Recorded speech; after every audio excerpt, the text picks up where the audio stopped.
Hello friends, जैसा कि आप लोग देख पा रहे हैं, आज हम लोग यूथ कंपटीशन की प्रिपरेशन करने वाले हैं ईपीएफओ, एसएसए और स्टेनोग्राफर के एग्ज़ाम के लिए। इसमें हम आज जीएस और कंप्यूटर के क्वेश्चंस कवर करेंगे। ये हमारा प्रैक्टिस सेट 1 होगा। ऐसे ही हम अपनी सीरीज़ को कंटिन्यू रखेंगे और इसके सभी प्रैक्टिस सेट जितने 10 प्रैक्टिस सेट्स हैं इनको कवर करने वाले हैं। तो चलिए शुरू करते हैं अपनी आज की शानदार सीरीज़ का पार्ट 1। पहला क्वेश्चन देखते हैं।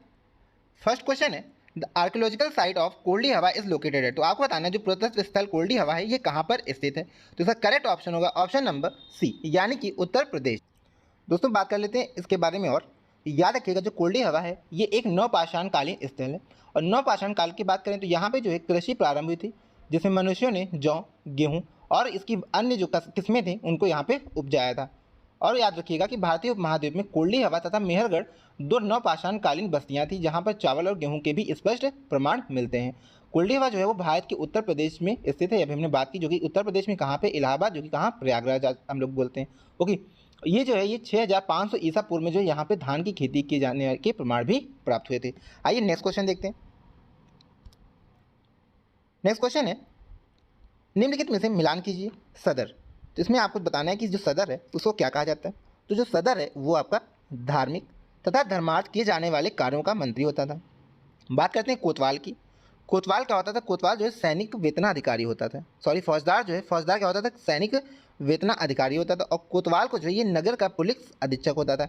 यानी फर्स्ट का 3 हो गया और सेकेंड का यानी बी का जो हो गया वो हो गया आपका एक फर्स्ट नंबर, और सी का हो गया आपका सेकेंड। यानी कि ऑप्शन जो करेक्ट होगा सी ऑप्शन इसका करेक्ट हो जाएगा। तो इसको आप लोग याद रखिए, ऑप्शन सी इसका करेक्ट हो जाएगा।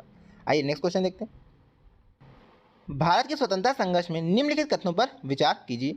पहला कथन है, मार्च 1940 में मुस्लिम लीग ने पाकिस्तान के नाम से एक पृथक राष्ट्र की स्थापना का प्रस्ताव पारित किया था। तो ये आपका एकदम करेक्ट स्टेटमेंट। तो याद रखिए 1940 में एक मुस्लिम लीग का अधिवेशन हुआ था। कहाँ पे? लाहौर में। लाहौर में अधिवेशन हुआ था जिसकी अध्यक्षता किसने करी थी? मोहम्मद अली जिन्ना ने करी थी। और पाकिस्तान राष्ट्र की मांग रखी थी इसमें कि पाकिस्तान जो है एक पृथक राष्ट्र होगा, इसकी मांग इसमें रखी गई थी। तो इसके बाद जो है पाकिस्तान की अगर पूछा जाए आपसे जो पाकिस्तान शब्द था ये किसने दिया था, तो याद रखिएगा जो पाकिस्तान शब्द है ये दिया था चौधरी रहमत अली, जो कि कहाँ के विद्यार्थी थे? ये विद्यार्थी थे कैम्ब्रिज विश्वविद्यालय में पढ़ने वाले विद्यार्थी थे। और 1939 में इन्होंने इसका नाम दिया था और 40 में लाहौर अधिवेशन में पाकिस्तान की मांग रखी गई थी। इसको आप लोग याद रखिएगा। आइए सेकंड पॉइंट देखते हैं। सेकंड कह रहा है, नमक सत्याग्रह अभियान अगस्त 1942 में प्रारंभ हुआ था। तो ये स्टेटमेंट गलत है। आइए इसके बारे में बात करते हैं। तो याद रखिएगा नमक सत्याग्रह जो है ये 1930 में स्टार्ट हुआ था। कब? 1930 में स्टार्ट हुआ था। ओके, 6 अप्रैल 1930 डेट भी याद रखिएगा, ये भी पूछी जाती है आपके एग्जाम में। 6 अप्रैल 1930 को स्टार्ट हुआ था। गांधी जी के द्वारा इसको शुरू किया गया था। अपने चुने हुए 78 प्रतिनिधियों के साथ इन्होंने इसको शुरू किया था और दांडी मार्च प्रारंभ किया था। इसको भी आप लोग याद रखिएगा। ओके, और बात करी जाए इसको जो है कंप्लीट कब किया गया था, तो 12 मार्च 1930 को शुरू करके 6 अप्रैल 1930 को इसे खत्म किया गया था। ये भी याद रखिएगा। स्टार्टिंग डेट जो थी वो 12 मार्च थी और जो एंड हुआ था वो 6 अप्रैल को ये समाप्त हुआ था। और समाप्त हुआ था कैसे? नमक जो सत्याग्रह था इसके नाम पे इसको समाप्त किया गया था, यानी जो नमक कानून था उसको इसमें तोड़ा गया था। तो याद रखिएगा इसकी डेट 1930 थी, ना कि 1942, जो ऑप्शन सेकंड में दी गई है। आइए थर्ड पॉइंट में बात करते हैं। थर्ड है, जयप्रकाश नारायण कांग्रेस के समाजवादी सदस्य थे और भारत छोड़ो आंदोलन के दौरान भूमिगत प्रतिरोध गतिविधियों में सबसे ज़्यादा सक्रिय थे। तो ये आपका ऑप्शन एकदम करेक्ट हो जाएगा। तो इसका जो करेक्ट हो गया वो फर्स्ट और सेकंड, यानी कि ऑप्शन ए जो है ये करेक्ट हो जाएगा। तो इसको आप लोग याद रखिएगा। आइए आगे बढ़ते हैं। सॉरी, ऑप्शन सी इसका करेक्ट होगा क्योंकि फर्स्ट और सेकंड किसमें, फर्स्ट और थर्ड किसमें दिया? ऑप्शन सी में दिया है। ओके, तो इसको आप लोग याद रखिएगा। नेक्स्ट क्वेश्चन देखते हैं। नेक्स्ट क्वेश्चन है, पूना पैक्ट यानी पूना समझौता 1932 में किसके बीच हस्ताक्षर हुए थे? तो इसका करेक्ट ऑप्शन होगा ऑप्शन नंबर ए, यानी कि भीमराव अंबेडकर और गांधी जी के मध्य इसके हस्ताक्षर हुए थे। आइए पूना पैक्ट के बारे में और अच्छे से विस्तार से समझते हैं। तो दोस्तों याद रखिएगा 1932 में, कब? 1932 में ब्रिटिश के प्रधानमंत्री थे कौन? Ramsay MacDonald. कौन थे? Ramsay MacDonald. इन्होंने क्या किया था? इन्होंने जो है एक सांप्रदायिक पंचायत स्टार्ट किया था जिसमें क्या कहा गया था? इसमें कहा गया था कि जो दलित वर्ग होगा उसे क्या कहा गया था? जो दलित वर्ग होगा उसको, यानी दलित या अल्पसंख्यक जो वर्ग था उनको हिंदुओं से अलग करके एक अल्पसंख्यक मानकर उनको रखा गया था इस पंचायत में। तो इसी का विरोध किया था महात्मा गांधी जी ने। ओके, जिसकी वजह से वो अनशन पर बैठे थे और उस समय वो कहाँ पे थे? पूना की येरवदा जेल में थे और वहीं पे वो अनशन पे बैठे थे। तो इसी को अनशन पे जो है ख़त्म करने के लिए मदन मोहन मालवीय, राजगोपालचारी, राजेंद्र प्रसाद और पुरुषोत्तम दास टंडन के प्रयासों से क्या हुआ था? गांधी जी और अम्बेडकर के मध्य 1932 में एक साइन हुई थी जिसे पूना पैक्ट कहा जाता है, तो इसको आप लोग याद रखिएगा। ओके, आइए नेक्स्ट क्वेश्चन देखते हैं। नेक्स्ट क्वेश्चन है, भारतीय संविधान का निम्नलिखित में से कौन सा अनुच्छेद भारत के नियंत्रक एवं महालेखा परीक्षक कैग के लिए एक स्वतंत्र पद प्रदान करता है? तो इसका करेक्ट ऑप्शन होगा ऑप्शन नंबर बी, यानी कि आर्टिकल 148। तो याद रखिएगा आर्टिकल जो 148 है ये कैग के लिए शक्तियां प्रदान करता है। आइए इसके बारे में और विस्तार से समझते हैं। तो आर्टिकल 148 क्या कहता है कि भारत का एक क्या होगा, कैग, यानी कि नियंत्रक एवं महालेखा परीक्षक होगा। ओके, जिसकी नियुक्ति राष्ट्रपति के द्वारा की जाएगी और उसके जो हटाने का प्रावधान होगा वो उस प्रकार होगा जैसे कि उच्चतम न्यायालय के एक न्यायाधीश को हटाया जाता है। और अगर इसके कार्यकाल की बात करें तो कार्यकाल जो है 6 वर्ष या तो 65 वर्ष, इसमें से जो पहले कंप्लीट होगा वो मान लिया जाएगा। अगर ये पहले 65 वर्ष के हो जाते हैं और 6 साल पूरे नहीं होते तब भी रिटायरमेंट हो जाएगा, या फिर अगर पूरे 6 साल कंप्लीट होते हैं लेकिन 65 के नहीं होते तब भी ये रिटायरमेंट मान लिया जाएगा। तो ये आप लोग याद रखिएगा। अगर बात करते हैं इनके वर्ग के बारे में तो याद रखिएगा नियंत्रक एवं महालेखा परीक्षक यानी कैग जो है इसे राष्ट्रीय वित्त का संरक्षक भी कहा जाता है। ओके, ये पॉइंट बहुत इंपॉर्टेंट है, ये पूछा जाता है एग्जाम में कि राष्ट्रीय जो वित्त है उसका संरक्षक किसे कहते हैं, तो कैग को कहा जाता है। उसका जो वर्क होता है वो भारत की जो यानी देश की जो समस्त वित्तीय प्रणाली होती है उनमें नजर रखना और कार्यपालिका जो है कार्यपालिका के सभी आदान और प्रदान जो भी होते हैं उनको भी विश्लेषण रखना, उसका ब्यौरा अपने पास रखना। ओके, ये इनका कार्य होता है। आइए आगे बढ़ते हैं। नेक्स्ट क्वेश्चन है, निम्नलिखित में से कौन भारत के राष्ट्रपति के चुनाव में भाग लेता है? तो आपको बताना जो राष्ट्रपति होता है भारत का उसके चुनाव में भाग कौन कौन लेता है। तो पहले बात कर लेते हैं इसके बारे में कहाँ दिया गया। तो याद रखिएगा आर्टिकल 54 यानी अनुच्छेद 54 में दिया गया है। क्या दिया गया कि जो राष्ट्रपति का निर्वाचन होगा वो ऐसे निर्वाचक मंडल द्वारा किया जाएगा जिसमें संसद के दोनों सदन यानी लोकसभा और राज्यसभा, लोकसभा और राज्यसभा के सभी निर्वाचित सदस्य यानी जो इलेक्टेड होते हैं, जिनका इलेक्शन होता है ना कि नॉमिनेटेड, ठीक है, तो यानी सभी इलेक्टेड मेंबर्स और राज्यों की सभी विधानसभा यानी जो स्टेट असेंबलीज होती हैं वहाँ के भी सभी इलेक्टेड मेंबर्स होंगे। और 17वें संविधान संशोधन 1992 के द्वारा इसमें 2 और चीज़ जोड़ी गई थी, वो क्या था, पुडुचेरी और दिल्ली की जो विधानसभाएं होंगी उनको भी इसमें ऐड कर लिया गया था। तो याद रखिएगा लोकसभा और राज्यसभा के इलेक्टेड मेंबर्स यानी निर्वाचित, सभी राज्यों की जो असेंबलीज हैं यानी विधानसभा वहाँ के सभी इलेक्टेड मेंबर्स, और पुडुचेरी और दिल्ली की जो विधानसभा है वहाँ के सभी इलेक्टेड यानी निर्वाचित सदस्य इसमें भाग लेंगे। तो ये आप लोग याद रखिएगा। और ये इंपॉर्टेंट पॉइंट है, दिल्ली और पुडुचेरी को कब शामिल किया गया था, तो 17वें संविधान संशोधन के द्वारा जो कि 1992 में हुआ था उसी में इनको शामिल किया गया था। तो ये भी आप लोग याद रखिएगा। ओके, आइए नेक्स्ट क्वेश्चन देखते हैं। नेक्स्ट क्वेश्चन है, किसी राज्य की मंत्रिपरिषद में मुख्यमंत्री सहित मंत्रियों की कुल संख्या क्या होती है? तो इसका करेक्ट ऑप्शन होगा ऑप्शन नंबर सी, यानी कि 15%। तो याद रखिएगा 15% जो है किसी भी राज्य की जो मंत्रिपरिषद होती है उसके सदस्य जो हैं राज्य की विधानसभा के 15% से अधिक नहीं होने चाहिए, यानी मिनिमम जो क्वांटिटी दी गई है वो 15% दी गई है। ओके सॉरी, मैक्सिमम जो है कितने हो सकते हैं 15%। अगर आपसे पूछा है मिनिमम कितने हो सकते हैं तो याद रखिएगा मिनिमम जो है वो 12 सदस्य होने चाहिए। ओके, मैक्सिमम कितना होगा 15% बोला गया है और मिनिमम जो होगा वो 12 सदस्य, यानी कि अगर लोकसभा या फिर राज्य की विधानसभा का कार्य आगे बढ़ाना यानी जो सिटिंग करनी है, जो बैठक होगा, सत्र होगा, तो उसमें जो सदस्य होंगे वो कम से कम कितने होने चाहिए, वहाँ पे तो 1/10 होते हैं, ठीक है। तो ये याद रखिए जो सदस्य होते हैं वहाँ पे 1/10, लेकिन जब मंत्रिपरिषद की बात आती है तो मंत्रिपरिषद में याद रखिएगा वहाँ पे कितने होते हैं 15% जो है मैक्सिमम होंगे और मिनिमम 12 होंगे। मान लीजिए कहीं पे अगर कोई विधानसभा है वहाँ पे बहुत ही कम मेंबर है, मान लीजिए वहाँ पे 80 हैं, तो अगर हम इसका 15% निकालेंगे तो कितना आएगा, तो 15% कितना आएगा, सिर्फ 12 आएगा। यहाँ पर तो हो गया, लेकिन अगर 80 से भी कम हो गए कहीं मान लीजिए 70 है और यहाँ पे कितना आएगा, यहाँ पर अगर 12 कंप्लीट नहीं हो रहा है तब भी वहाँ पे मिनिमम 12 होने चाहिए। तो ये इसमें प्रोसीजर दिया गया, तो इसको आप लोग याद रखिएगा। ओके, आइए नेक्स्ट क्वेश्चन देखते हैं।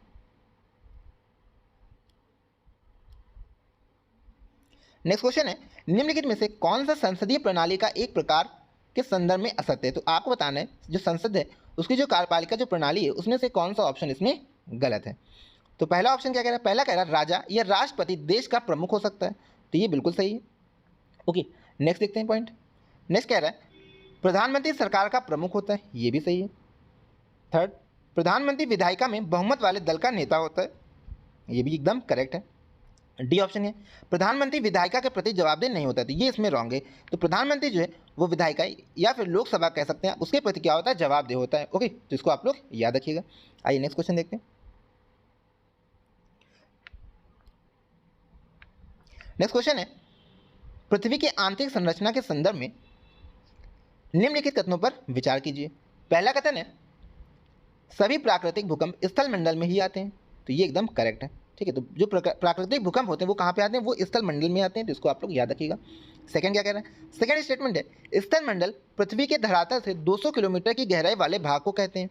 तो ये भी आपका स्टेटमेंट एकदम करेक्ट है। तो याद रखिएगा जो स्थल मंडल होता है पृथ्वी की, वो धरातल से 200 किलोमीटर की गहराई वाले भाग को ही कहा जाता है।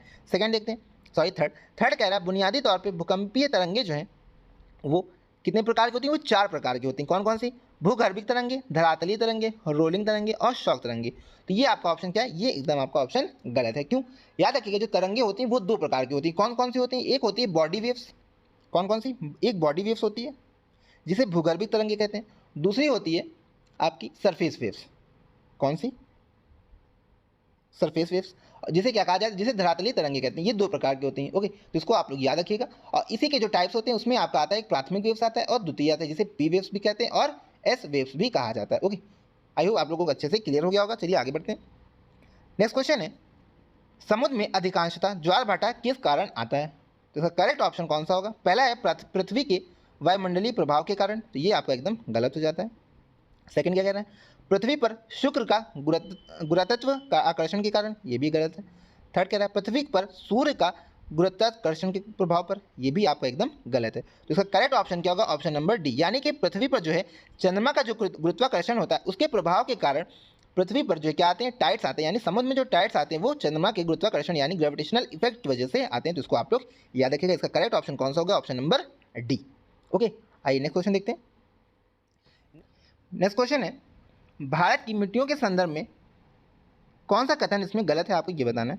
पहला कथन है वर्षा के कारण लेटराइट मिट्टी अत्यधिक बहाव के प्रति प्रवण होती है, तो ये एकदम करेक्ट ऑप्शन है, इसे हमें गलत बताना है। सेकंड ऑप्शन है लाल मिट्टी में लाल रंग एल्युमिनियम के यौगिक के कारण होता है, तो ये ऑप्शन क्या गलत है, यानी इसका करेक्ट ऑप्शन कौन सा होगा, ऑप्शन नंबर बी। ओके, आइए थर्ड ऑप्शन भी देख लेते हैं। काली मिट्टी को रेगुल मिट्टी कहा जाता है, ये भी एकदम सही है। और डी ऑप्शन है कपास की खेती के लिए रेगुल मिट्टी अत्यधिक उपयुक्त होती है, तो इसमें आपकी ये ए सी और डी ये करेक्ट ऑप्शन है। इसमें गलत बताना था तो गलत कौन सा है, बी ऑप्शन। ओके, आइए इस पर और बात करते हैं कि इसमें आखिर क्या होता है। तो याद रखिए कि जो लाल मिट्टी होती है वो एल्युमिनियम के यौगिक के कारण ना होकर के लोहे के ऑक्साइड यानी और आयरन ऑक्साइड्स के कारण जो है लाल होती है, तो इसको आप लोग याद रखिएगा। और जो लेटराइट मिट्टी होती है वो भीगने पर कोमल तथा सूखने पर कठोर हो जाती है, तो ये भी आप लोग याद रखिएगा। यह मिट्टी जो है अत्यधिक बहाव के प्रति बहुत ही संवेदनशील होती है। उसके बाद काली मिट्टी की बात करें तो काली मिट्टी यानी ब्लैक सॉइल जो है स्थानीय रूप से इसे रेगुल व अंतर्राष्ट्रीय रूप से इसे उष्ण कटिबंधीय कहा जाता है, तो इसको भी आप लोग याद रखिएगा। इसमें जो जल धारण करने की क्षमता है वो बहुत ही सर्वाधिक होती है, तो ये याद रखिएगा कि जो ब्लैक सॉइल होती है इसमें जो पानी यानी कि जो जल धारण करने की क्षमता है वो बहुत ही सर्वाधिक है। ओके, यह मिट्टी कपास, चना, सोयाबीन आदि के लिए बहुत ही ज़्यादा उपयुक्त है black soil. Okay, I hope आप लोग अच्छे से क्लियर हो गया होगा। ये नेक्स्ट क्वेश्चन देखते हैं। नेक्स्ट क्वेश्चन है मानसून के दौरान निम्नलिखित में से किन वस्तुओं के कारण भारत के अधिकांश भागों में वर्षा होती है, तो इसका करेक्ट ऑप्शन होगा ऑप्शन नंबर बी, यानी कि साउथ वेस्ट मानसून। तो याद रखिएगा भारत में जो है कौन सा मानसून आता है, साउथ वेस्ट मानसून आता है, इसको आप लोग याद रखिएगा। यानी इधर से जब बे ऑफ बंगाल से जब चलता है ये इधर साउथ वेस्ट यानी केरल से भारत में एंटर करता है, जिसकी वजह से क्या होता है भारत में अत्यधिक मानसून रहता है यानी रेनफॉल होती है। तो कौन सा मानसून हो गया, यानी इसका करेक्ट ऑप्शन हो गया option number B. Okay, south west monsoon. आइए नेक्स्ट क्वेश्चन देखते हैं। नेक्स्ट क्वेश्चन है यदि आरबीआई रेपो दर बढ़ाता है तो भारतीय अर्थव्यवस्था पर इसका क्या प्रभाव पड़ेगा, आपको ये बताना है। तो इसका करेक्ट ऑप्शन होगा ऑप्शन नंबर ए, यानी कि महंगाई घटेगी। तो याद रखें इन्फ्लेशन में जो है कमी आएगी, यानी महंगाई जो है घटेगी अगर रेपो रेट में बढ़ोतरी की जाए। दोस्तों अगर आपसे पूछा जाए कि रेपो रेट क्या होता है तो याद रखिएगा रेपो रेट जो है, रेपो रेट यह वह दर है जो अन्य बैंकों को यानी कि जो आरबीआई है वो लाइसेंस प्राप्त जो वाणिज्यिक बैंकों को पैसा उधार देता है जब उन्हें नियामक या व्यावसायिक आवश्यकताओं के पूरा करने के लिए अल्पकालिक धन की आवश्यकता होती है। तो 2 पॉइंट याद रखिएगा, किनको देता है, जो लाइसेंस प्राप्त वाणिज्यिक बैंक होते हैं और ये कैसा रेपो रेट है, ये जो है अल्पकालिक धन होता है यानी अल्पकाल के लिए इसको दिया जाता है। तो ये पॉइंट याद रखिएगा रेपो रेट के बारे में। आइए नेक्स्ट क्वेश्चन देखते हैं। नेक्स्ट क्वेश्चन है विच ऑफ द वह कौन सा महत्वपूर्ण कारण है जो यह निर्धारित करता है कि निर्माण क्षेत्र द्वारा विज्ञापन से बिक्री में बढ़ोतरी होगी। तो इसका करेक्ट ऑप्शन कौन सा होगा, देखिए आइए देखते हैं। तो इसका करेक्ट ऑप्शन होगा ऑप्शन नंबर डी सी, यानी कि उत्पाद में अंतर किया जा सकता है। ठीक है, तो याद रखिएगा इसमें पूछा गया था वह कौन सा महत्वपूर्ण कारण है निर्धारित करता है कि निर्माण क्षेत्र द्वारा विज्ञापन से बिक्री में बढ़ोतरी होती है, तो उत्पाद में अंतर किया जा सकता है, यह इसका महत्वपूर्ण कारण होगा। इसके बाद आइए बात करते हैं विस्तार से। याद रखिए विभिन्न कंपनियों अपने उत्पादित माल की बिक्री के लिए मार्केटिंग का सहारा लेती हैं। उनमें अपने उत्पादों का विज्ञापन करना एक महत्वपूर्ण उपाय होता है। विज्ञापनों द्वारा कंपनियों का एक समान उत्पादन के बीच में अंतर करती हैं। यानी जैसे कि दो आपके क्या हो गए प्रोडक्ट हो गए, ठीक है, तो उनमें क्या किया जाता है, कुछ डिफरेंस रखा जाता है ऐड करने में, यानी उसका जो विज्ञापन होता है उसमें अंतर रखा जाता है, जिससे क्या होता है उपभोक्ता को विश्वास दिलाती है कि उनके द्वारा उत्पादित वस्तु कैसे बाजार में उपलब्ध अन्य किसी प्रकार की वस्तुओं से बेहतर है। तो इसको भी आप लोग याद रखिएगा। आइए नेक्स्ट क्वेश्चन देखते हैं। नेक्स्ट क्वेश्चन है, बढ़ती मुद्रास्फीति की दर, गिरते उत्पादन और बढ़ती बेरोजगारी को क्या कहा जाता है? इसका करेक्ट ऑप्शन क्या होगा? ऑप्शन नंबर डी, यानी कि मुद्रास्फीति जनित मंदी, जिसे स्टैगफ्लेशन भी कहते हैं। तो याद रखिएगा, बढ़ती मुद्रास्फीति की दर, गिरते उत्पादन और बढ़ती बेरोजगारी को क्या कहा जाता है? स्टैगफ्लेशन यानी मुद्रास्फीति जनित मंदी। आइए इसके बारे में और समझते हैं। तो बढ़ती मुद्रास्फीति की अवधि के साथ गिरते हुए उत्पादन और बढ़ती बेरोजगारी को स्टैगफ्लेशन कहा जाता है। दूसरे शब्द में बात करें तो मुद्रास्फीति जनित जो मंदी होती है उसे गतिरोध, स्थिर आर्थिक विकास, उच्च बेरोजगारी और उच्च मुद्रास्फीति का एक संयोजन होता है। ओके, आइए नेक्स्ट क्वेश्चन देखते हैं।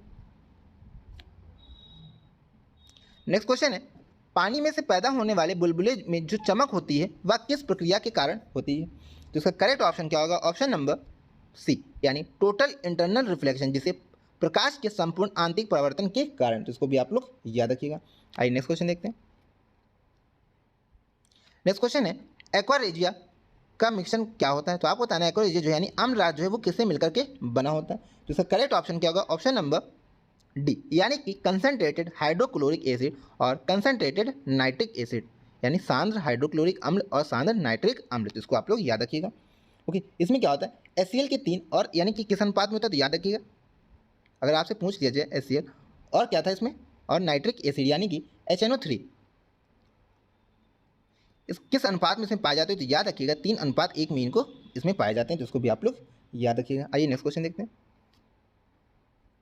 नेक्स्ट क्वेश्चन है, which of the following is not true eight gymnosperm? निम्न में से कौन सी बात अनावृत बीजी के बारे में सही नहीं है? तो इसका करेक्ट ऑप्शन होगा ऑप्शन नंबर बी, यानी कि संवहनी मंडल अनुपस्थित होते हैं। तो इसमें याद रखिएगा जो वेस्कुलर बंडल्स होते हैं वो इसमें एब्सेंट होते हैं। तो इसका ऑप्शन जो हो गया वो करेक्ट कौन सा होगा? बी ऑप्शन जो करेक्ट है वो जो कि गलत है, यानी कि इसमें क्या होते हैं? प्रेजेंट होते हैं। हमें क्या बताना था? इसमें बताना था इसके बारे में कौन सा सही नहीं है, तो यानी कौन सा गलत हो गया? ये। तो इसमें ये प्रेजेंट होते हैं। बाकी अन्य जो 3 ऑप्शन है वो एकदम करेक्ट है। क्या है? प्रमुख चरण सेप्रोफाइटस होता है, बिल्कुल सही है। बीजाणु हेटेरोस्पोरस होते हैं। उसके बाद डी ऑप्शन है फूल अनुपस्थित होते हैं, तो ये भी आपका करेक्ट है। ओके, आइए नेक्स्ट क्वेश्चन देखते हैं। नेक्स्ट क्वेश्चन है, nitrogen fixation is a process. आपको बताना है जो नाइट्रोजन स्थिरीकरण एक प्रक्रिया है जिसमें क्या होता है? तो इसका करेक्ट ऑप्शन होगा ऑप्शन नंबर डी, यानी कि conversion of molecular nitrogen to ammonia. तो याद रखिएगा इसका ऑप्शन करेक्ट कौन सा होगा? आणविक नाइट्रोजन अमोनिया में रूपांतरित होते हैं। तो ये आपका करेक्ट हो जाएगा। नेक्स्ट क्वेश्चन देखते हैं।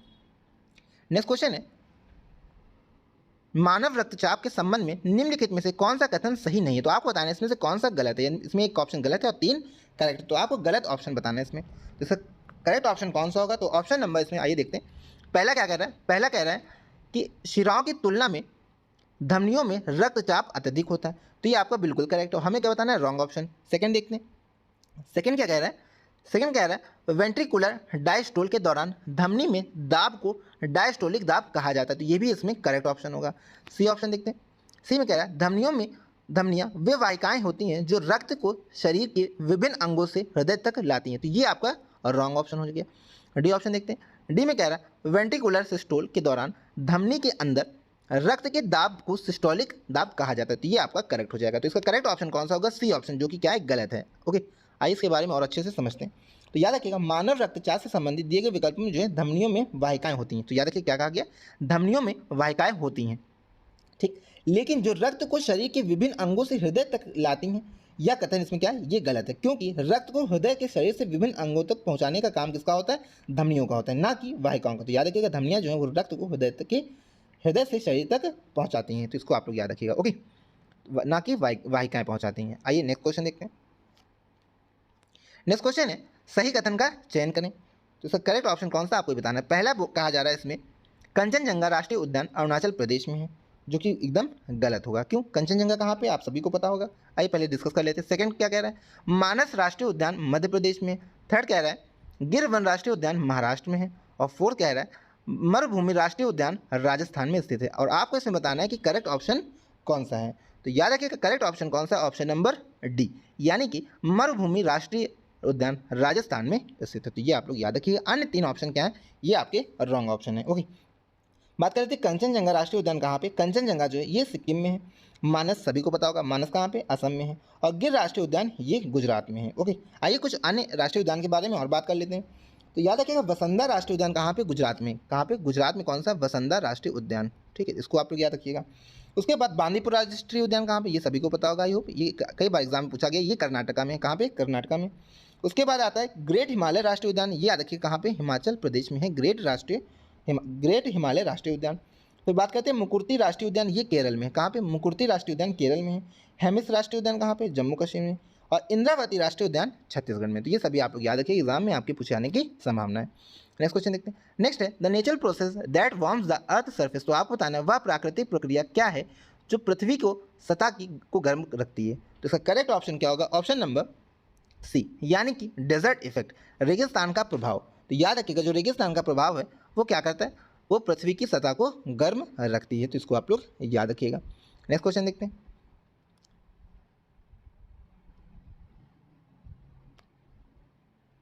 नेक्स्ट क्वेश्चन है स्तंभ में दी गई संरचनाओं को स्तंभ खा में दिए गए प्रक्रमों से मिलान कीजिए।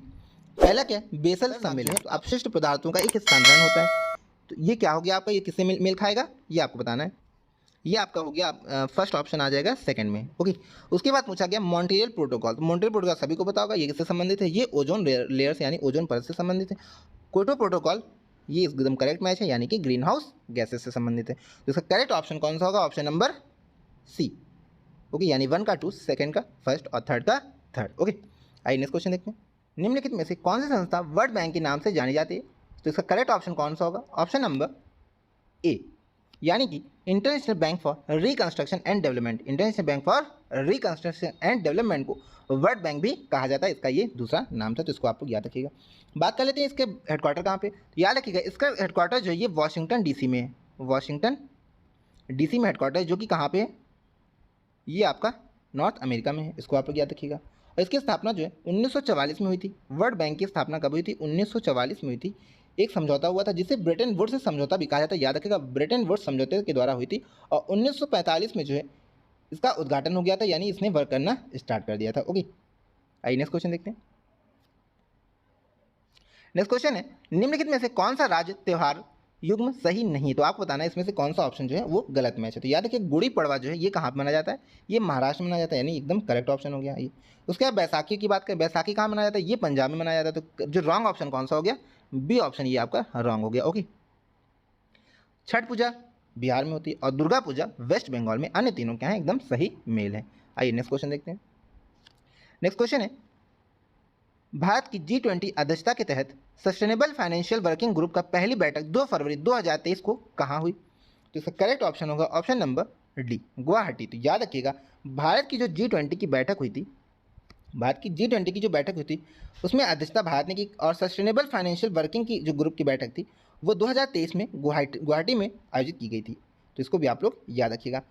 ओके, आइए नेक्स्ट क्वेश्चन देखते हैं। इसकी थीम की बात कर लेते हैं। इसकी जो थीम है, यानी जो G20 की थीम है वो क्या है, 1 अर्थ 1 फैमिली 1 फ्यूचर। इसको भी आप लोग याद रखिएगा। और इसका जो आदर्श वाक्य है वो वसुदेव कुटुंबकम है, इसको भी आप लोग याद रखिएगा।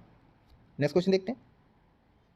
नेक्स्ट क्वेश्चन है विश्व आर्द्र भूमि 2 फरवरी 2023 की थीम क्या थी। तो पहले तो आप लोग याद रखिएगा जो विश्व आर्द्र भूमि यानी वेटलैंड डे जो है, वेटलैंड डे कब मनाया जाता है, 2 फरवरी को। इसको भी आप लोग याद रखिएगा। ओके, उसके बाद पूछा जा रहा है इसकी थीम क्या थी। इसका करेक्ट ऑप्शन होगा ऑप्शन नंबर ए, यानी कि it's time for wetlands restoration. Okay, इसको भी आप लोग याद रखिएगा। आइए नेक्स्ट क्वेश्चन देखते हैं। नेक्स्ट क्वेश्चन है UPI लाइट फीचर लॉन्च करने वाला पहला भुगतान बैंक कौन सा बना है। तो इसका करेक्ट ऑप्शन क्या होगा, ऑप्शन नंबर ए, यानी कि पेटीएम पेमेंट बैंक। तो याद रखिएगा फरवरी 2023 में पेटीएम पेमेंट बैंक ने क्या किया, UPI लाइट फीचर लॉन्च किया है। ऐसा करने वाला पहला बैंक बन गया है। ओके, तो पेटीएम पेमेंट बैंक ने कई छोटे मूल्य वाले UPI लेन के लिए UPI लाइट फीचर लॉन्च किया। याद रखिएगा इसमें क्या किया जाएगा, जो छोटे मूल्य वाले UPI होंगे उनके लेन देन के लिए इसको लॉन्च किया गया है।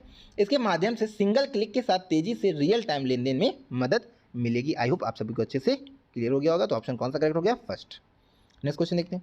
नेक्स्ट है which has launched India first traffic management system for drones in 7 February 2023। बताना 7 फरवरी 2023 को ड्रोन के लिए भारत का पहला ट्रैफिक मैनेजमेंट सिस्टम किसने लॉन्च किया? तो इसका करेक्ट ऑप्शन होगा option number B, Sky Air. तो याद रखिएगा स्काई एयर ने लॉन्च किया ड्रोन के लिए traffic management system. Important question है, याद रखिएगा, एग्जाम में पूछा सकता है। आइए नेक्स्ट क्वेश्चन देखते हैं। नेक्स्ट क्वेश्चन है फरवरी 2023 में किस राज्य सरकार ने वन फैमिली वन आईडी के निर्माण के लिए पोर्टल लॉन्च किया है? One family one ID. तो इसका करेक्ट ऑप्शन होगा option number B, Uttar Pradesh. तो याद रखिएगा उत्तर प्रदेश ने जो है एक पोर्टल लॉन्च किया है वन फैमिली वन आईडी। इसमें क्या होगा तो इसको भी आप लोग अच्छे से याद कर लीजिएगा। इस पोर्टल के प्रति जो परिवार एक नौकरी प्रस्ताव को लागू करने के लिए एक इकाई के रूप में परिवार की पहचान करने के लिए शुरू किया गया है। इसके तहत जो है ऐसे परिवार जो राष्ट्रीय खाद्य सुरक्षा योजना के लिए पात्र नहीं है वे पहचान पत्र का लाभ उठा सकेंगे और परिवार का राशन कार्ड पहचान पत्र ही उनका परिवार पहचान पत्र माना जाएगा। ओके, इसमें ये कहा गया है। आइए नेक्स्ट क्वेश्चन देखते हैं। दोस्तों आप कंप्यूटर क्वेश्चन होंगे, यहाँ पे हमने पूरे 30 क्वेश्चंस पहले प्रैक्टिस सेट के जीएस के कंप्लीट कर लिए। आइए आप कंप्यूटर क्वेश्चन देखते हैं। पहला क्वेश्चन है निम्नलिखित में से कौन सा एम्बेडेड सिस्टम में माइक्रो कंट्रोल के प्रकार है? पहला ऑप्शन है ARM माइक्रोसॉफ्ट कंट्रोलर, सेकंड है MRP माइक्रोसॉफ्ट माइक्रो कंट्रोलर। तो इसका करेक्ट ऑप्शन होगा ऑप्शन नंबर सी, यानी कि केवल ए। तो याद रखिएगा ओनली वन जो है इसका करेक्ट ऑप्शन हो जाएगा, यानी सी ऑप्शन करेक्ट हो गया इसका। ओके, तो आइए इस पर और बात करते हैं। तो माइक्रो कंट्रोलर क्या होता है? एक छोटा कम लागत वाला और स्वयं निहित कंप्यूटर ऑन अ चिप है जिसे एम्बेडेड सिस्टम के रूप में उपयोग किया जाता है। एम्बेडेड सिस्टम में ARM माइक्रो कंट्रोलर का प्रकार है। ओके, तो एम्बेडेड सिस्टम में जो है ARM क्या है? एक माइक्रो कंट्रोलर का प्रकार है। ARM का अर्थ होता है, तो याद रखिए इसका फुल फॉर्म क्या है? एडवांस RISC, यानी reduce extraction set computer machine. Okay, आइए नेक्स्ट क्वेश्चन देखते हैं। नेक्स्ट क्वेश्चन है एक कैंडिडेट कुंजी जो कि प्राथमिक कुंजी नहीं होती है तो वो कौन सी होती है? तो इसका करेक्ट ऑप्शन होगा ऑप्शन नंबर बी, यानी कि अल्टरनेट कुंजी। तो याद रखिएगा एक कैंडिडेट कुंजी जो कि प्राथमिक कुंजी नहीं होती तो वो कौन सी होती है? वो अल्टरनेट की होती है, यानी जो अन्य ऑप्शन है ए, सी और डी ये क्या होंगी? ये कैंडिडेट कुंजी है जो कि प्राथमिक कुंजी है। ओके, और अल्टरनेट कुंजी जो कि क्या है? कैंडिडेट कुंजी तो है लेकिन प्राथमिक कुंजी नहीं है। आइए नेक्स्ट क्वेश्चन देखते हैं। नेक्स्ट क्वेश्चन है second generation computers are based on, यानी द्वितीय पीढ़ी के जो कंप्यूटर हैं वो किस पर आधारित थे? तो इसका करेक्ट ऑप्शन क्या होगा? ऑप्शन नंबर ए, यानी कि याद रखिएगा ट्रांजिस्टर्स पर आधारित थे। ओके, तो सेकंड जनरेशन के जो कंप्यूटर्स थे वो किस पर आधारित थे? ट्रांजिस्टर्स पर। और इनका उपयोग कब किया जाता? तो याद रखिएगा 1956 में जो है इनका उपयोग किया जाता था, इसको भी आप लोग याद रखिएगा। नेक्स्ट क्वेश्चन देखते हैं। नेक्स्ट क्वेश्चन है व्हाट इज अ टपल? एक टपल क्या है? तो इसका करेक्ट ऑप्शन होगा ऑप्शन नंबर बी, यह टेबल में एक पंक्ति से मेल खाती है। तो याद रखिएगा ऑप्शन क्या है इसका? बी करेक्ट हो जाएगा। It corresponds to a row in a table. Okay, next question देखते हैं। नेक्स्ट क्वेश्चन है which of the following categories of mouse uses a laser for detecting the movement of mouse? तो आप बताना है निम्नलिखित में से माउस की कौन सी ऐसी श्रेणी है माउस के मूवमेंट का पता लगाने के लिए लेजर का उपयोग करती है? तो इसका करेक्ट ऑप्शन होगा ऑप्शन नंबर डी, यानी कि ऑप्टिकल माउस। तो याद रखिए ऑप्टिकल माउस क्या होता है? उसमें लेजर टेक्निक यूज़ की जाती है डिटेक्ट करने के लिए उसके मूवमेंट के लिए। ओके, नेक्स्ट क्वेश्चन देखते हैं। नेक्स्ट क्वेश्चन है निम्नलिखित में से कौन सा संचार प्रक्रमणों के बीच संवाद विधि है जिसके माध्यम से सहभाजित डाटा और संसाधनों का अभिगत प्राप्त करने के लिए एक दूसरे के साथ क्रिया की जाती है? तो इसका करेक्ट ऑप्शन होगा option number A, inter process. तो याद रखिएगा इंटर प्रोसेस कौन सी प्रक्रिया है? जिसमें प्रक्रमणों के बीच संवाद विधि जिसके माध्यम से सहभागिता डाटा और संसाधनों की अभिगत प्राप्त करने के लिए किया जाता है। ओके, नेक्स्ट क्वेश्चन देखते हैं। नेक्स्ट क्वेश्चन है माइक्रोसॉफ्ट द्वारा प्रदान की गई क्लाउड स्टोरेज सेवा निम्न में से कौन सी है? तो आपको बताना है जो माइक्रोसॉफ्ट के द्वारा प्रदान की गई उसमें से क्लाउड स्टोरेज सेवा कौन सी है? तो इसका करेक्ट ऑप्शन होगा ऑप्शन नंबर बी, यानी कि वन ड्राइव। तो याद रखिएगा जो वन ड्राइव है, वन ड्राइव ये माइक्रोसॉफ्ट द्वारा प्रदान की गई क्लाउड स्टोरेज सेवा जहां आप अपने डाटा को ऑनलाइन सुरक्षित रख सकते हैं। ओके, आइए नेक्स्ट क्वेश्चन देखते हैं। नेक्स्ट क्वेश्चन है कंप्यूटर विज्ञान में डाटा को पर खतरा उत्पन्न होता है जब? तो आपको बताना है कंप्यूटर विज्ञान में जो है डाटा को खतरा कब होता है? तो इसका करेक्ट ऑप्शन होगा ऑप्शन नंबर ए, यानी कि पाइपलाइन रीड राइट एक्सेस का क्रम ऑपरेंड्स के लिए बदल देती है। ठीक है, तो याद रखिएगा तो कंप्यूटर विज्ञान में जो डाटा हजार्ड स्थिति जब कब आ जाती है, जब पाइपलाइन रीड या राइट जो है एक्सेस का क्रम ऑपरेंड्स के लिए बदल दिया जाता है, तब इसमें खतरा आ जाता है। तो इसको आप लोग याद रखिएगा। नेक्स्ट क्वेश्चन देखते हैं। नेक्स्ट क्वेश्चन है, कंप्यूटर पर लॉगिन का नाम और पासवर्ड के सत्यापन को किस रूप में जाना जाता है? तो इसका करेक्ट ऑप्शन होगा ऑप्शन नंबर ए, इसे कहा जाता है ऑथेंटिकेशन। तो याद रखिए, यानी प्रमाणीकरण इसको कहा जाता है। तो कंप्यूटर में जो आप लॉगिन और अपना पासवर्ड डालते हैं उसे क्या कहते हैं? ऑथेंटिकेशन। नेक्स्ट क्वेश्चन देखते हैं। नेक्स्ट क्वेश्चन है, यूएसबी स्टैंड फॉर, आपको यूएसबी का फुल फॉर्म बताना है। तो इसका करेक्ट ऑप्शन होगा ऑप्शन नंबर डी, यानी कि यूनिवर्सल सीरियल बस। ओके, इससे हम बात किया तो इसका जो प्रयोग है हम कंप्यूटर के पेरिफेरल डिवाइस के जोड़ने के लिए इस्तेमाल करते हैं। पेरिफेरल डिवाइस जैसे कि कौन सी? Printer, scanner, keyboard. तो इसका जो इस्तेमाल है वो प्रिंटर, स्कैनर और कीबोर्ड जैसे डिवाइसेस को जोड़ने के लिए कंप्यूटर में किया जाता है। ओके दोस्तों, हमने कंप्यूटर के भी 10 क्वेश्चंस कंप्लीट कर लिए। आई होप आप लोगों को आज का ये सीरीज़ बहुत ही शानदार लगी होगी। चलिए मिलते हैं अपने नेक्स्ट प्रैक्टिस सेट में, तब तक के लिए गुड डे और गुड बाय।